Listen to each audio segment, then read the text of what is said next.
And we're here at the final hour of Labelexpo Mexico 2023. I'm with Labels and Labeling Latin American correspondent James Quirk, who's covered this region for a number of years.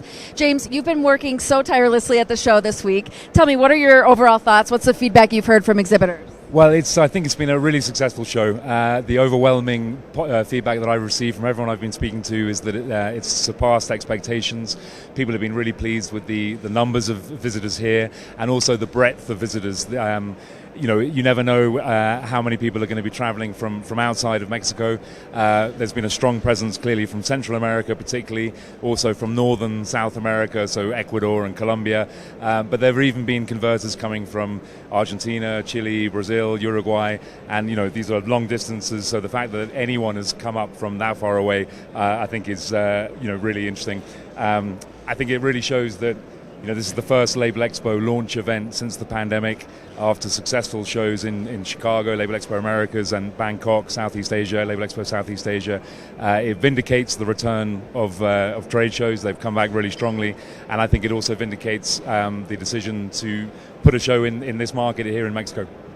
And now, what are some of the trends about the Mexican market that you've been hearing about this week during the show? Well, it's been really interesting. I think that the consensus seems to be that the market here in Mexico is having a really strong moment. One of the results of the pandemic has been big trends, what they call nearshoring. So a lot of companies are setting up operations in Mexico in order to serve the United States. Companies in the United States want to have shorter supply chains, and Mexico is really benefiting from that. A lot of label converters here are targeting that market much more. A lot of manufacturers are setting up operations here. So the nearshoring sort of trend has been very noticeable. There's also the tequila market is absolutely booming, and I think you can see on the show floor here this week there's been a lot of particularly really advanced kind of converting equipment on the show floor, and I think that probably has a little bit to do with that.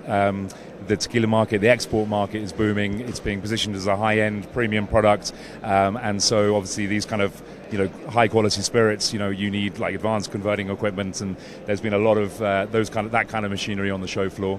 And the other thing that people are telling me about is the wine market. Mexico is a sort of burgeoning wine market, wine producers, and the label converters are seeing opportunity there as well. And technology-wise, are you seeing anything that's interesting here on the show floor? Yeah, I think what's been interesting is it's been a real variety of technology. I mean, even more of a variety of technology than we saw in Label Expo Americas in Chicago.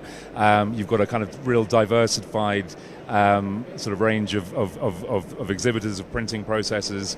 You can see really in every different technology area, the leading companies who are supplying that technology are here, whether they're exhibiting machinery or not. They're here at the show. I think there are more than 40 Chinese exhibitors here.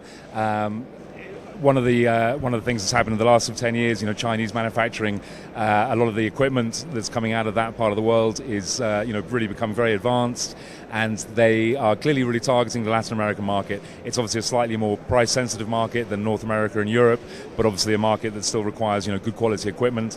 And the Chinese manufacturers, I think, are see it as a region with huge potential for them. So the big Chinese manufacturing presence here, that's been definitely a noticeable trend at the show.